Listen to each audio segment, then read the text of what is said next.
All right, it's Johnny Jet, and this is my 39 questions with Josh Gates. He's my very first guest. I'm very fortunate. I've known Josh for a long time, and he's a great guy. Honestly, he is such a great guy, and he's hilarious. Especially. Oh, good. You got the talking points I sent you. Yes, exactly. Perfect. I remember we went on a hike one time up to the Hollywood. Yeah. Which I would love to do again when this whole quarantine is over. Totally. It'd be great. One day in the future when we can actually be in the same room. Without a doubt. But I remember we talking. You can hear my kids screaming in the background. We've got them tied up, so every once in a while my kids are going to definitely come down here, so don't worry about it. Okay, so Josh is a host of Expedition Unknown on Discovery, and he has a new show coming out tomorrow night called Josh Gates Tonight. Which is confusing because it's on tomorrow, but it's called Josh Gates Tonight. It's on Wednesdays on Discovery Channel. We're on at 8 p.m. this week and 9 p.m. in subsequent weeks. Okay, good. And you're going to have some big-time guests as well on there. I hope so. We're talking to Joel McHale this first episode, and hopefully lots of interesting folks to come. Lots of people from the Discovery universe, Property Brothers, folks like that. So we'll have a galaxy of stars. Okay, and how can people find you? Besides they can on find TV. Me on Twitter at Joshua Gates, on Facebook at Joshua Gates Official, and on Instagram at Gatesygram. And are you on YouTube? I kind of am, but not really. And this might be a good time for me to reevaluate. Well, that's what I decided. So, by the way, I am on YouTube. This is my YouTube channel, so please subscribe. I really appreciate it. Josh is going to be my first subscriber. Yes, I'm there. I'm subscribing right after this. As soon as I remember my YouTube password, I'm there. All right. So we did a trial style Q&A with you a little bit ago, and I know this is pre-COVID-19. So some of these answers might change. And if you're not comfortable with any of them, just say pass, but we'll go quickly. And so where'd you grow up? Hold on. Is there a timer on this? Do I win something if I answer them within a certain amount of time? You have 30 minutes, or you can do it in 2 minutes. All right. Where'd you grow up? I grew up in the very small town of Manchester by the Sea, Massachusetts, which was featured in the horribly depressing film Manchester by the Sea, if any of you saw that. And that is the actual name of our town, Manchester-by-the-sea. And where did you go to college? I went to Tufts University, go Jumbos, which is in Medford, Massachusetts, not too far from where I grew up, actually. So I grew up and went to school in Massachusetts. I just couldn't resist having my mom do my laundry on the weekends. And what did you study? I double majored in drama and archaeology, to the total dismay of my parents, who said, "What would you ever do with that degree?" And through no real work of my own, it has somehow played out for me that I host a travel adventure show on television. I mean, that's unbelievable. Honestly. So stay in school, kids. Things can work out. By the way, do you see a delay on this? I don't know if it's my internet or yours. A little bit, but I think everybody in the world is sitting in their underwear trying to use the internet these days. So, okay. All right. So how often were you flying before this whole quarantine? I was on the road about 200 days a year. And so I'm not sure what that equates to in terms of number of flights, but certainly, an insane amount.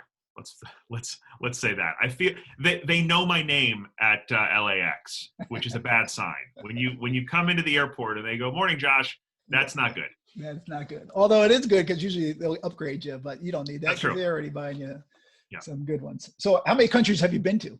I have been to, I think the count is at 108. Wow. That's impressive. Out of 193 countries, this man's been to 108. But I've done, now it's hard. Now it's tough to add to that, because now you're looking at Congo. Little island nations and unstable African republics, and so I got the easy ones under my belt. The last lap is not going to be. It's going to take the rest of my life to get And do you plan on going to every one? Is that your goal? I used to have a goal to go to 100, and that Poland was the 100th country that I went to. Weird that took so long to get to, but I haven't officially made that goal, but I do think secretly in my subconscious, yes, I would like to be able to say that I've done that. All right. Well, me too. Yeah. You've been to all 7 continents, I know for sure, right? I've been to all 7 continents. I've been to Antarctica only once. We went there probably about 10 years ago now on a show that I used to make for Sci-Fi. We sailed down there from Ushuaia. I would love to go back there. It is such a difficult place to film and just such a major endeavor to visit. But man, like one of the most beautiful places in the world. And that was a small sailboat. I watched that show. You were like on a 35. How big was that boat? It was like I think 50? It was a 50-foot steel-hulled sailboat, which when you're looking at it against the ice-breaking vessels that go down to Antarctica, it looks like a toy boat. But there is one really amazing upside of sailing there in a small vessel, which is that once you get to Antarctica, which takes a few days of real pukey seas across the Drake Passage, you have this maneuverability that these large cruise vessels don't have. So you can pull into every little bay. We visited a few science stations, and you could really come right into the bay and anchor and take a little Zodiac to shore, as opposed to having to stay kind of further offshore away from the ice and take these longer trips in. So it was kind of beautiful once we got over there to be able to just kind of kick around wherever you wanted. Wow. I mean, that was insane. I saw that show. I recommend everyone checking that out. Okay, what's your earliest travel memory? My earliest travel memory is that every year we would go to England to visit my mother's parents. So I'm half English on my mother's side. And so we would go visit my grandparents in England. And from a really early age, I can remember laying on the floor of a 747 probably. We would get a row of 3 there, and I would lay on the floor, and they would put the tray tables down and put a blanket over it. And I'd have a little cave down. It was probably filthy, dirty down there, but I'd have a little cave down there, and I used to lay down there and listen to those engines. And so it has to have been from when I could have fit laying down in between 3 seats. So I must have been pretty young. Wow. So what's your favorite American city? Oof, that's a tough question. I mean, I have to say Boston because I'm from there and I do love Boston. You know, it's one of the few cities in America that really feels historic in a significant way, you know, feels sort of European in some ways. I love Boston. I mean, I think if I was just talking about my top few cities, it would be Boston, Chicago, San Fran, New Orleans. You know, I mean, but I'm a Boston kid, so I got to put and New York, of course. I was going to say New York's not in there. I mean, sorry, no, you really are from Boston. It is, but I have obviously the nice thing about Boston is it's a small big city, and so I've always liked that about it. I love Boston, especially like in May, June, early June. Absolutely beautiful, yeah. How about favorite international city? Also tough. I love Edinburgh. Love it, love it, love it. Oh. You know, we used to go to London every year as a kid to visit my family, and we never went up to Scotland. And the first time I went was just after high school or just after college. And I was like, whoa, what? I've been missing this my whole life. I mean, Edinburgh is just so, I always say it's like the perfect combination of drunk and smart. You know, it's like, it's a city that has this incredible history. It's this very erudite place and universities and authors and a place of learning for centuries, but also it's like a drunk, fun, cool place to be. You know, it's not too square. So right. That's probably one of my favorite cities. I also I'm a big Southeast Asia guy. So I love Thailand, Cambodia, Vietnam. So all the big cities there have a real charm to me as well. I'm with you on that. All right. How about one place that you have no desire to go? You know, the few times that I've been to some of the Central Asian countries, like there's nowhere I don't want to go, but like on my list of like bucket list places, the Central Asian, like the stands are not like super high on my list, but that doesn't mean I don't want to go there. They're not like priority places for me, you know? But you've been there. I've been to Kazakhstan. I've never been to Uzbekistan, Kyrgyzstan, those places. And the people were really nice, but it's like not totally my jam. The food's not really my thing. I mean, I'm not against it. I just not high on my list. Yeah. Gotcha. I got other things I want to check off before that. We're the friendliest people in the world. Oh, I mean, it got to be Southeast Asia. It's got to be Cambodia, Thailand. They're just so nice. I would also say that, I mean, Canadians are really nice. My wife's Canadian. They're so nice. They are. They're just polite and nice. Japanese people are incredibly polite, but it can be a little bit difficult as an outsider in Japan. So you don't feel sometimes the warmth of it just because it's such a different culture. I would say the folks in Southeast, I would say Thailand. You know, it's the land of smiles, and probably for good reason. Gotcha. But Italians are fun. I don't know. I'm Italian. The one thing that, when you talk to people who don't travel, they always say, like, or who haven't had the opportunity to travel, they always say, do you ever get nervous when you go to places? And I feel like career travelers all kind of have figured out that pretty much everywhere you go, folks are pretty lovely and nice and warm, especially if you're there to hear about their culture or learn something about them. There are places like, the colder places in the world tend to have people with a harder veneer. Like if you're in rural Russia, it would be easy to think, oh, these people are not nice. But it's kind of like New York. It's like you just got to punch through the ice a little bit and you realize underneath they're super nice and warm. But there's a kind of tough veneer to people in cold places, I always find. I agree with you. Although I think the friendliest people are in Fiji and Bali. But I haven't done Bali. I've been to Fiji. People super friendly. Yeah. Yeah. Especially on the outer islands, not the main island. But they're jerks on the main island. All right. How about which country has the meanest immigration officers? Canada. I agree with you. 100%.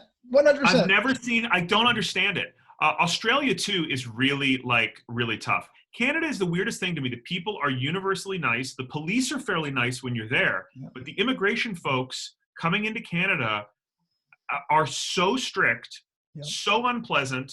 I mean, U.S. Customs folks are also, I mean, believe me, in a neck and neck race often for not being that pleasant. But I get it. I get that they see a lot of stuff and it's a dynamic, difficult job. But I feel like the Canadian customs folks are not putting on the best face for Canada, which is an extremely friendly place. And I think in Australia, they're obsessed with the, like, are you bringing in soil and plants? And you're like, I get that when you land in Hawaii and they go through that routine. I once was in a back room in Australia. They pulled me into a back room in Sydney or Melbourne or somewhere, because there was mud on my boots and they had me taking a toothbrush in a back room to clean the mud off my boots. And I kept thinking to myself, have you guys looked around? This country is a giant rock filled with the most dangerous animals on the, what could I possibly be bringing into Australia in the dirt in my shoes that would not be immediately destroyed by Australia's ecosystem? Yeah, they are. I mean, Australia is crazy strict. They are. But I do agree with you 100% about Canada. Yeah. How about your favorite airline? Do you have one? Also difficult. This is a very personal question for travelers. My most frequented airline is United. I am of the, pick a big U.S. carrier and stick with it variety. I think you're kind of that way with American, it seems, and the One World Alliance. Yep. I'm that way with United and Star Alliance. I really prefer Star Alliance's carriers and their connections to Asia more than One World. I think if I was going to the UK a lot, I might be more of a One World guy, or Australia a lot maybe. But I like the Star Alliance network. So United is my kind of de facto carrier. I also am a little bit of a defender of United in that I think they've gotten a lot of heat, and not that all of it was undeserved, but as someone who kind of is a United customer day in, day out, I have to say over the last 10 years, the airline has totally transformed. Like, they have, there are just a lot of new planes in their fleet. They've made unbelievable changes to their lounges, to their infrastructure. I just think in general, they've done a good job. And so, but certainly if we're just talking about, like, if I could just sit on one airline all day, I mean, I like Emirates, I like Singapore, I like Air New Zealand. Etihad as well, but that's kind of the Mount Olympus for me. I mean, those are the, it's tough to beat that stand-up bar in business class in Emirates. I mean, you just feel like you're in a spy movie, and because the airline is subsidized by the government, they can afford to yank all those business seats out of the back of that plane and stick in a stand-up bar. And nobody can compete with that. I mean, it's just too cool, you know? It's amazing. Yeah, I'm with you. How about your favorite aircraft type? I loved the 747. You know, I think it's because I grew up with it, you know, the Queen of the Skies. I mean, I just thought that plane was so cool as a kid coming on that plane and seeing that staircase going up. I mean, I just thought it was the coolest thing. I don't have the same love for the A380. I've flown in it a lot, and it feels too big to me. I look out, I actually shut the windows on the A380. I don't like looking, those wings they look all floppy. You know what I mean? It's like, it looks like there's too much hanging off those wings on the A380. So I don't have the same love for that plane. I love the Dreamliner. I've grown to really love the Dreamliner, and I feel like I'm getting paid by United here. I'm not. I really love United's new Polaris business class on the Dreamliner. I just think it's great. So, you know, I would say for the older planes, the 747, because that was kind of my first big international, you know, plane that I flew a lot, and the Dreamliner for the new stuff. Well, you got to be at United's next media day. I went in October. I'd love to be there. Yeah. I'm going to introduce you. All right, aisle or window? Grew up as an aisle guy, and now I'm a devout window guy. Are you?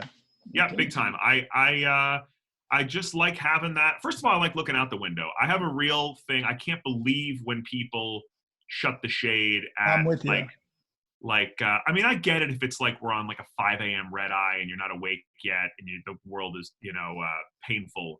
But looking out, man, over some of the vistas you get to see from a plane, and you just see some folks are just checked out watching some bad movie, and you're flying over Greenland or something, and you look down at this like frosted majesty, and you just think, why wouldn't you be looking at this? So I love the window. Me too. Yeah. All right. How about favorite airport lounge? Favorite airport lounge? I mean, again, Emirates is doing pretty good. Although I find their lounge is really crowded now in Dubai when I've been there. I would say I went to the Qatar lounge once. That was a showstopper. That's beautiful. That was a real showstopper. I have to say, domestically, again, I think United's Polaris lounge in San Francisco is, I mean, for a U.S. carrier, yeah, like pretty great. Better. I think that's the best of all of them. The Newark one is good too, but that Stanford one just feels really nice. I don't know. I'm sure I'm forgetting some great ones. How would you answer that question? I love the Doha one, but I would say I heard Turkey's Istanbul. Turkish. What am I talking about? I haven't been to the new one because they built the new airport, right? That old one in Turkey, in Istanbul, that was the jam. But the new one's even better. I've heard it's amazing. Yeah. I can't wait. That old Turkish Airlines lounge, it was so big. I mean, it was the size of you get lost in it. It was huge. Yep. I also love the Qantas one in Heathrow. Never been there. But anyway, how about favorite airport, U.S. airport and international airport? Favorite U.S. airport is O'Hare. No one's ever said that before. Well, let me tell you, here I have a beef with airports in general, which is that, you know, the way, I mean, this is true of all design in the late 20th, early 21st century, but you know, train stations, which used to be the big kind of mode of transport for people, were designed like cathedrals. You know, they were the sort of gateways to cities, and we have a much more utilitarian sense of design now. And so I really like when an airport feels like a destination. The thing I like about O'Hare is I'm often in the United wing of it, but they got a big dinosaur in there. They got those big vaulted glass ceilings. I like going through that crazy tunnel with the lights. There's a cool sushi restaurant at Wicker Park. I love being in O'Hare at night. I love because they keep the lights kind of dim and you walk around and you kind of feel like you're in a place, you know? I do love it in the wintertime, it's Christmas time, because I feel like I'm at home alone. Yeah, right. Exactly. I mean, it's not a place you want to get stuck, obviously. It can be, you know, certainly we've all had bad days there, but it's got a real sense of design in a way that a lot of them don't. I mean, I like, you know, my least favorite airport for sure is Dulles. I mean, that thing they should literally put sticks of dynamite under it and blow it up. It is the craziest. The people movers. It's the nation's capital.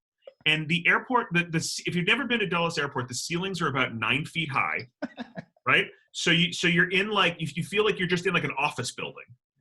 There's the walkways are not wide enough, and so no matter what time of day or night you're there, there's a million people moving around. It's always hot, and somebody had the amazing idea to connect the terminals with those rolling bus lounges, which is like the most bat crazy idea ever. I'm with you. That whole airport stinks. I just hate that airport so much. I fly to Reagan now when I go to DC, which is a much better airport. But you're a United guy, so you're flying to Dulles. Stuck at Dulles. Yeah. All right.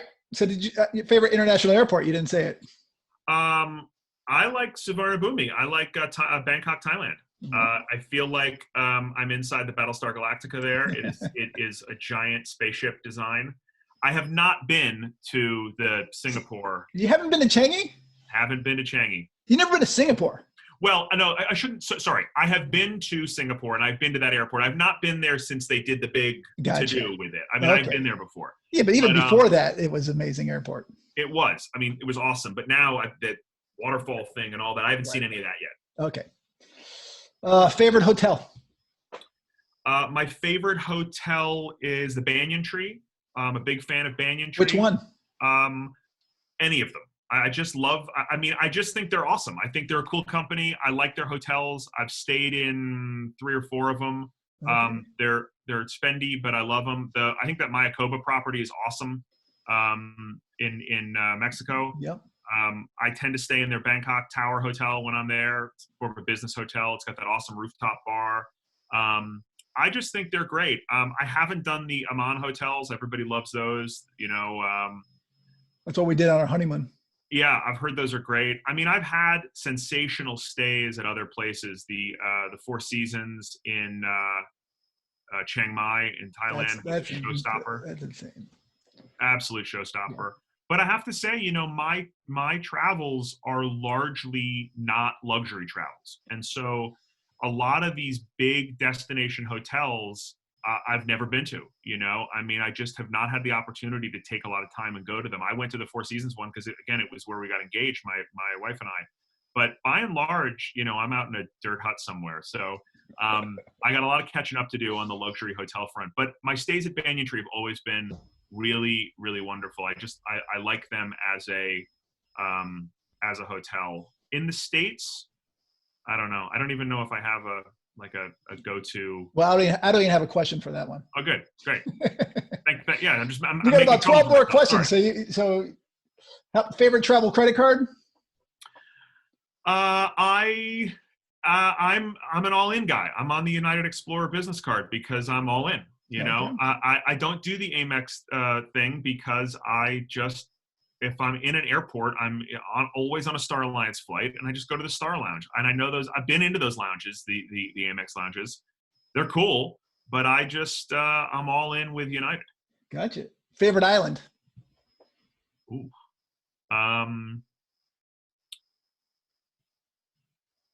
Australia? I'm kidding. I do love Australia. I would say Iceland. In terms of non-tropical stuff, I mean, love Iceland. I just think it's the coolest place. I love Hawaii. I guess that's kind of a stock answer, but which one? Equal opportunity. I mean, I haven't done all of them, but Hawaii is one of those weird places where I usually go in for the really exotic, stuff, and I know Hawaii is just so commercialized and well trod, but there is something about getting off the plane in Hawaii. It's just really nice there. I love the whole vibe of it and the smell of it and the scenery. There's something about Hawaii that appeals to me. So that would be up there. I mean, there's a million beautiful, remote, weird places that I've been that I'll think of 5 minutes after this call. But in terms of big places, I love those. I'm dying to go to the Cook Islands. I've never done that. I've been to Cooks. Cooks are amazing. Yeah, and again, I'm a Thailand guy. Anything that's not mega touristy, out Andaman Sea kind of area, I love all that part of the world. Is just, everywhere you look, it's a postcard. I'm with you. Favorite beach? Is that Koh Samui? I mean, not Koh Samui, but down in southern. Yeah, that's a beautiful part of the world. You know, I have to say, I grew up on the beach in Massachusetts. So favorite beach is going to be my hometown in Manchester by the sea. Okay. New England Beach, you know, I mean, I grew up, I was so fortunate to grow up and just the kind of beautiful in the summer, rugged and cold and windswept in the winter. It's just, I don't know. As a kid, it was such an unbelievable playground, you know, to hang out there by the ocean. So I think to me, like I live out here in the West Coast a lot of the year when I'm home, and the Pacific coast of California, as beautiful as it is, it's not New England for me. It's like there's something about, I think, being from New England that, you know, just that speaks to me. Well, I'm from New England too. I grew up in Connecticut, and Yeah. you know, I do love the Connecticut beaches, but I also love Yeah. Nantucket. Oh, beautiful. I mean, for sure. Okay, I got to pick it up a little bit for you. Favorite fancy restaurant? Oh, that's a really interesting question. I'm gonna not pass, but I actually don't think I have a good answer to this. Okay. I love food, obviously. I don't have a go. How would you answer that? What would you say? I'm the one asking the questions. Ah, that means you don't have an answer either to that question. You're just looking for. No, there's a couple. There was a place actually. My wife and I went to like John George in the Four Seasons Uh-huh. in Paris. I mean, that was the most expensive, incredible meal. But I would prefer something like, I actually really like Duke's in Hawaii. Me too. I mean, you know, I am. I love food and I love good food. I don't love formal dining. Yeah, You know, I don't either. like, So mine would be Duke's in Hawaii. You yeah. know, To me, any casual. restaurant with a big, comfortable booth and good drinks, I'm halfway home. You know, like I just want to be able to hang out, be able to hear people. I'm sounding like an old man right now. I just want a comfortable booth and I want to be able to hear people. But yeah, I'll take kind of atmosphere and company over. I find a lot of that formal dining stuff kind of awkward. Like like when they bring the empty thing and they're gonna decant the soup, put the foam on it. Everyone's just sort of frozen. Like, get this guy. Nobody really wants to sit in that for too long. It's like, get the F out of here so we can have dinner.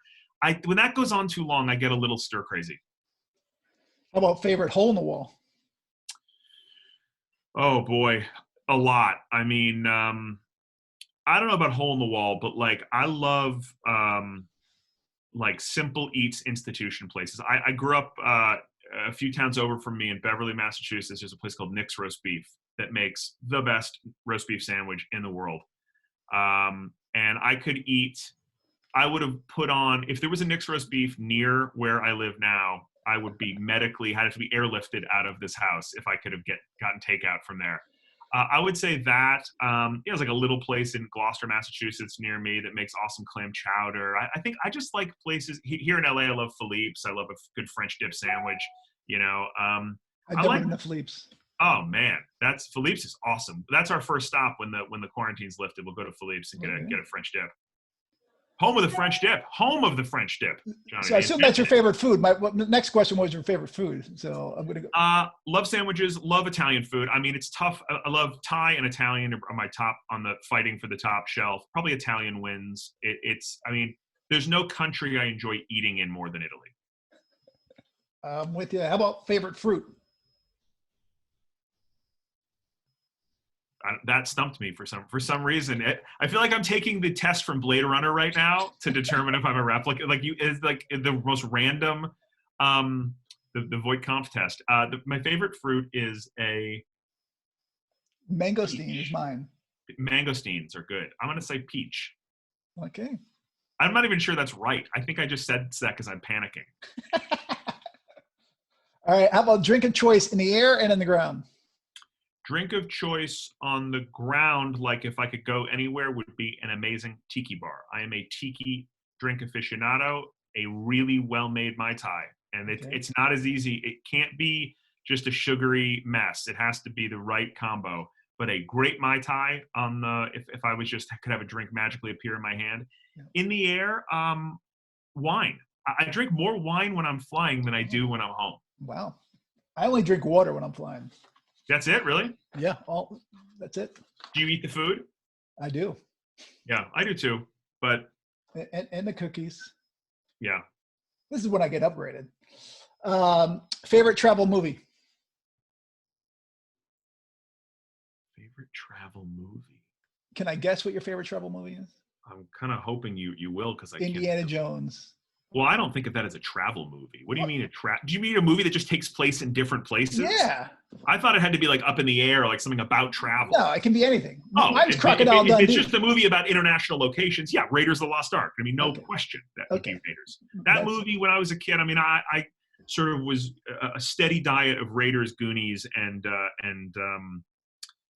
Jaws when I was a kid. Were my three, Jaws is my least favorite triple. movie of all time. Jaws is your least favorite movie of all time? Least. I honestly had it ruined me. I want to sue Oh. Steven Spielberg. I would get in a pool and I'd hear dun dun dun dun dun in a pool. Yeah, I know. It did ruin. My mother's the same way. It ruined her for swimming. But when I was a kid and I first started watching Raiders, all those locations seemed so exotic and cool to me, and so the sort of romance of all those far-flung places that they get to in that movie, and being out in the deserts in Egypt. And so yeah, Raiders for sure. Favorite travel show besides your own? Favorite travel show besides my own? I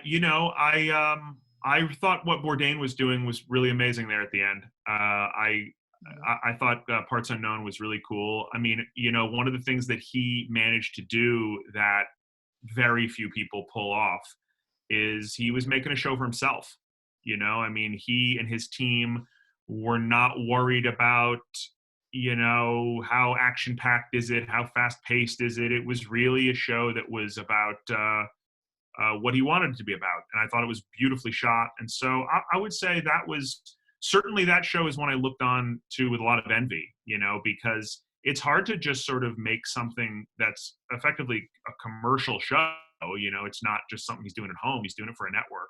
But he had an enormous amount of independence. So I thought that was a pretty amazing show there. Did you ever meet him? No, I as a host, as a travel TV host, the two guys who were really influential for me were Bourdain and Mike Rowe.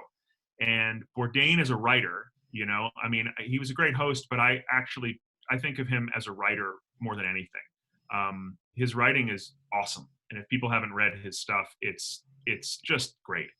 And he presented as a writer, I mean, he was a writer host, really. When he was younger, he was more of an adventure guy, but as he got older, he was a writer. And Mike Rowe as a host, Mike Rowe to me is one of those, like, I think if you're like a student of being a TV host, that was a masterclass. Watching shows like Dirty Jobs, he really was so, first of all, just so quick on his feet, so easy with a line, but also just this ability to be the smartest guy in the room, but also not the dumbest guy in the room, but the most regular Joe guy in the room, which is like a really impossible trick, right? You watched him go into all these jobs, and he was just so kind of regular Joe, average guy. You totally wanted to sort of put yourself, in his shoes, and everybody enjoyed watching him do those jobs and struggle. But his commentary and the way he thinks and the way he presents is really smart. And so I had a chance to sit down with him when I joined the Discovery family and break bread with him and have dinner at an event, which was an opportunity for me to just tell him how much I got from watching him do it. I never had the chance at Bourdain. I always thought I'd end up in a bar somewhere in a country that he was filming in, and it would happen. I just assumed that one day, because I owe a lot to him also, because he left Travel Channel and created kind of a vacuum there, which that was kind of when I came in, not to replace him, but they were looking for hosts that had a certain kind of point of view. And I think that I benefited greatly from his move to CNN in some ways. And I just always thought I'd get a chance to thank him for his writing and for inspiration, but wasn't in the cards. He would have loved you for sure. Favorite travel book? I don't know about my favorite, but one that I come back to a lot is I would turn around and find it, but it would like delay this interview by half an hour because I don't know where it is on that shelf. A book called Ocean Sea. You ever read that? Never even heard of it. It's a fairly slim read. It's by a guy named Barrico, who also wrote a book called Silk. And it is this strange little book that is I don't know why I even think of it as a travel book, but I do. It is kind of a travel book. And I'll send you a copy. I'll Purell down a copy and send it over. Thank you. How about favorite travel app? Favorite travel app? Let's open the phone here. We've got a couple contenders in here. This is a great question. I kind of love this question. I used to have just a page on my iPhone that was just the travel apps. So here's what we got on my, it's a little bit messy these days. The United app, of course. I mean, I got all the airline apps for any airline I typically set foot on. Seat Guru, I still use Seat Guru a lot. I mean, you know, when you're flying, it's a great way to kind of figure out what you're looking at in terms of your seats. I still use TripAdvisor for, you know, quick and dirty. I mean, you know, quick and dirty. TripAdvisor is good if you want to get, like, just read a million quick things about a place. It's not necessarily aggregated in a way that, like, I always think, like the number one restaurant on TripAdvisor is never the number one restaurant that you would want to eat at in that town. It's the number one most popular restaurant, which is not the same thing. I mean, Uber. Yep. Let's not kid ourselves. That's like a pretty game changer thing. Uber was definitely a game changer. Airbnb, I'm using that more and more. Okay. And then, you know, a couple of flight trackers and stuff because I'm a nerd. Yep. Flight Radar 24. Yep. Flight Radar 24 for sure. You know, and then I still use, like, what's your go-to phone app, like travel booking? I just want to see what flights cost, you know. I'll just actually log on to Google Flights, even on my phone. I still use Kayak. Is that crazy? No. Yeah, I use Kayak. I like the interface on the phone, and so I use that. I used to use Hipmunk more. I don't use that as much anymore. Well, Hipmunk sold. Oh, did they? Yeah. Should I delete the app? I think they're done. Actually, they didn't sell. They're done. All right, let me just delete this app. Thank you. You're really cleaning up my phone here. Actually, try and open it. It'd be interesting to see if you can. I deleted it. I deleted it. Oh, you know what? I was wrong. It wasn't Hipmunk that's done. I'm kidding. No, it is. Okay. Yeah, I don't know. Like, those are some. What do I really need that I don't have in here that you think? I'll have to take a look at your phone. But well, listen, that's not. You got to go back to editing. I got a few more questions. So hit me. What are 5 things you bring on the plane? I always bring the follow. I mean, you know, this is like, I wish I could be like, you know, have some exotic answers, but I'm like, the real answers are my phone, obviously, right? Even in the sky, like I need that kind of near me. I always bring a pair of Bose noise canceling headphones. The over-ear ones. I don't like the smaller ones that sit on your ears. I like the over-ear jobs. I don't like the ones that go in your ears. Always bring a pair of those. I have the wireless ones that have the optional wire to put in. Those are great. You know, people like, that's it. Game over. Bose. If you're traveling in an airplane, people are like, yeah, they're like $300. It's like, dude, I've had them forever. They work. They're durable. I had one set years ago break. I sent it into Bose. They sent me a brand new pair. They're great. Great company. So I have those. I have a good eye mask. What's that? That's 3 now I'm up to? No, you're like, 3 or 4. And are you getting tired of my list? No. And I bring earplugs. I usually bring, no, I don't because I have the headphones. And I usually bring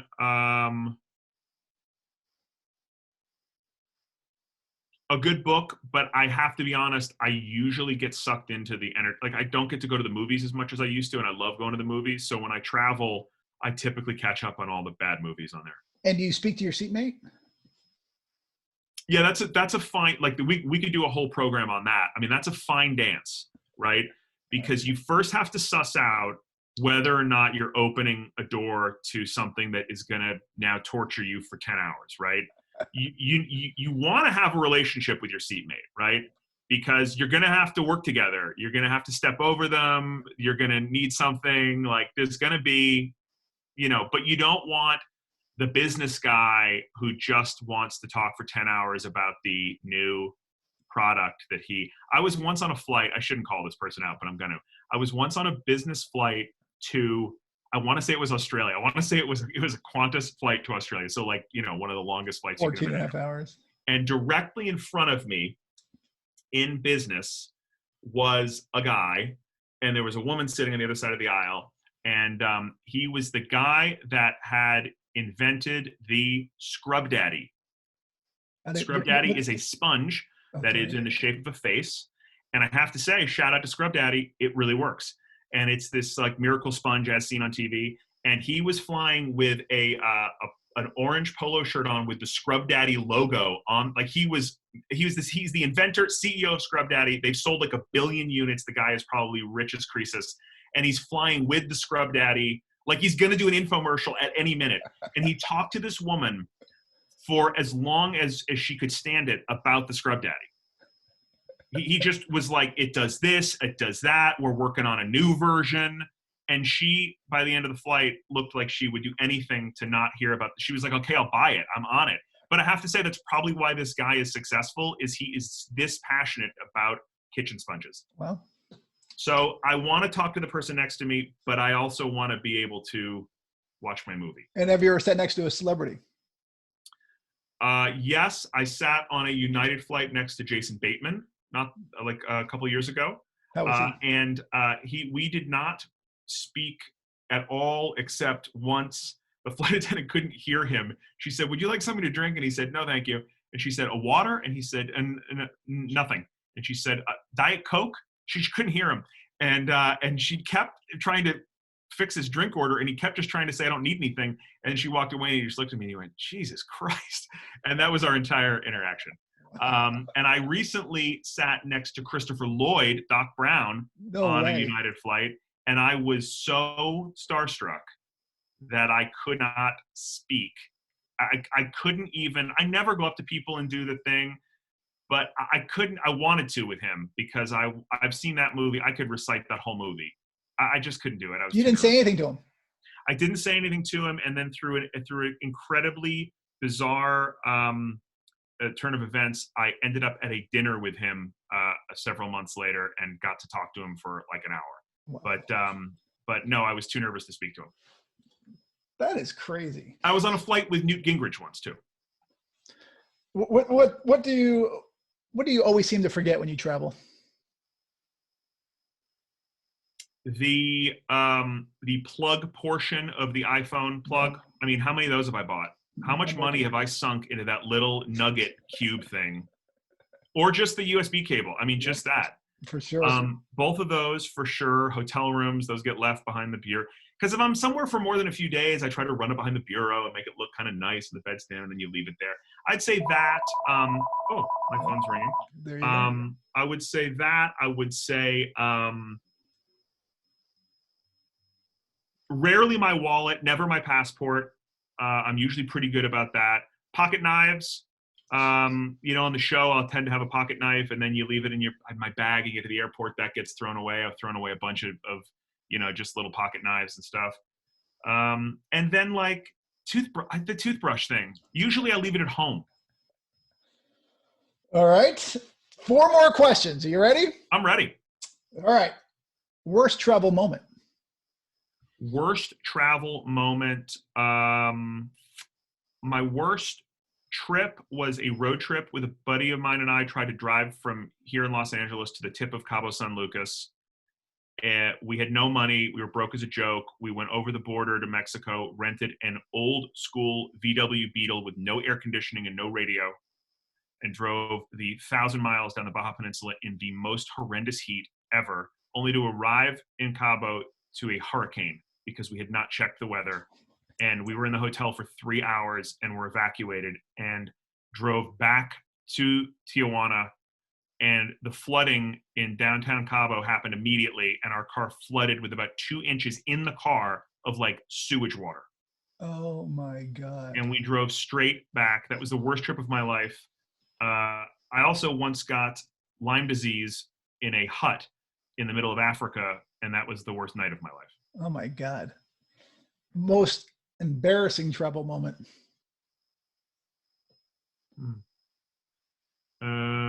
I've failed at many things on my show. Like if I am like, we're going to take this canoe through this raging river, I'm going to use this Viking axe most of the time I'm useless at this stuff. It's like I've never done these things before. sometimes that's part of the show. It's like, this will be a funny bit where Josh doesn't know how to use this Viking weapon. Other times it's not meant to be a bit. It's like, no, we just need to like look like you can get across this river. And I will fail at it and fail at it. And my poor crew has to stand there and just watch me be like, no, we're doing it again because I look like a fool. So I routinely embarrass myself in front of my crew, I would say. What's your dream destination? My dream destination, I think my dream destination is either like a really extended tour around Antarctica, like because it's just so hard to pull off. Or, you know, I really want to, like, I don't love sailing. It's not like I'm a sailboat guy, but I really want to cruise around the Pacific. Okay. I have a real love of the Pacific and of Pacific exploration and a real interest in Cook and those guys. And I've not been to a lot. My dream would be to retrace Cook's route. I would love to do that. Well, I have no desire. My last question for you. Thank you so much for your time. Your best travel tip. My best travel tip is a simple one, but my best travel tip is people come up to me all the time and they say, I wish I could travel like you. I wish I could travel. I wish I could go on a trip. I want to go to insert any place. I've always wanted to go to Paris. I've always wanted to go to wherever. My advice to everybody is that you have to treat travel like anything else in your life that you want to accomplish. You can't just say one day I want to go to wherever, or you will never do it. You know, I have a guitar in the garage that I bought in 1999.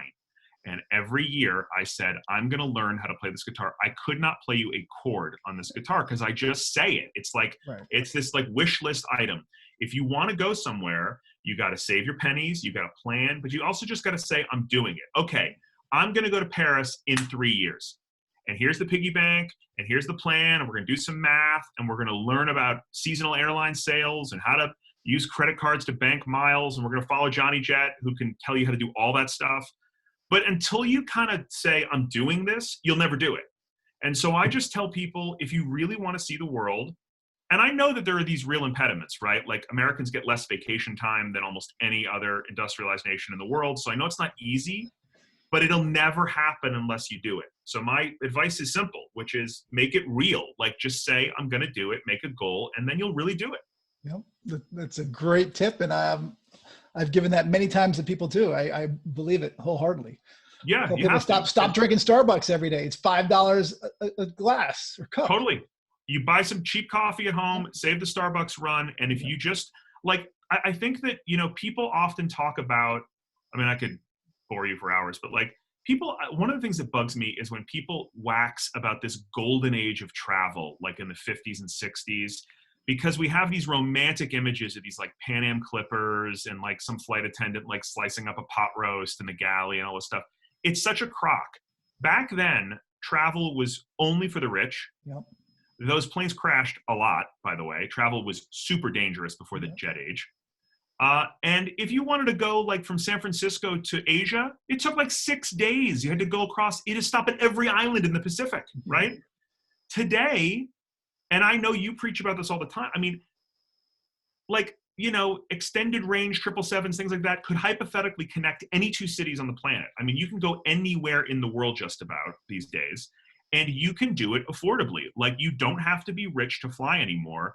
Right now is obviously a very unique moment in time where we're kind of not all traveling. But once we get back to, the world that we're used to, God willing, you know, people just need to kind of learn how to save and where to, you know, invest. And the internet is like the great, I mean, before the internet, it's like you had to call a travel agent to do anything, or you had to just sort of be like, I'm going to try to go to Japan. It's 1962. How am I going to go to Japan? What am I going to do? I buy a book and call a travel agent. I mean, you can go on the internet and become an expert at anything now and learn all and get connected to people who live in these places. So I always say, like, this is the golden age of travel. That we're in it right now. I agree. You know?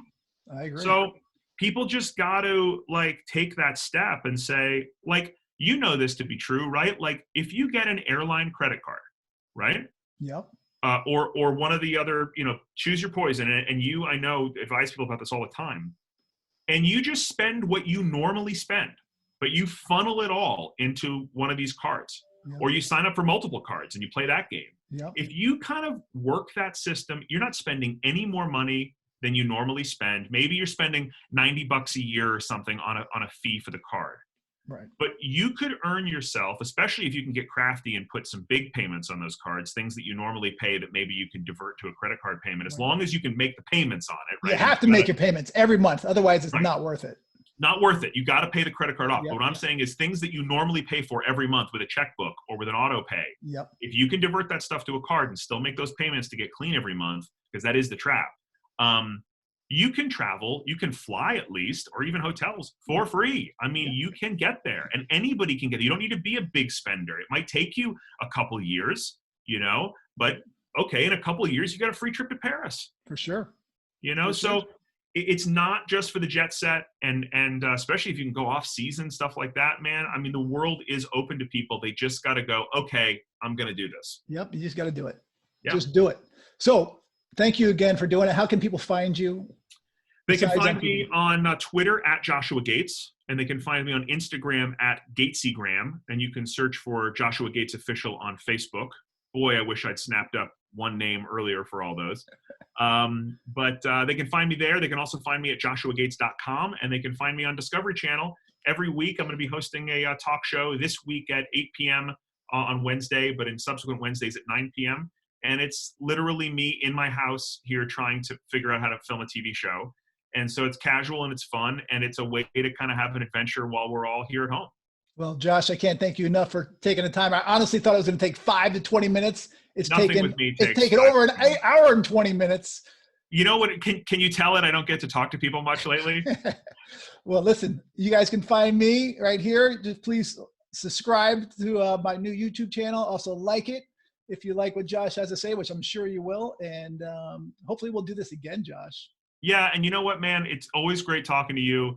Johnny and I, for folks who don't know, we often appear at travel shows and stuff. And I have to say, going to all these shows, I always try to sneak over and watch your talk, because I'm not doing a shameless plug here. I mean it. Like, you're always kind of on the edge of like knowing all the great little tips and tricks and savings and stuff like that. So, for folks that are just finding this channel, listen to this man. You'll see the world. I promise you.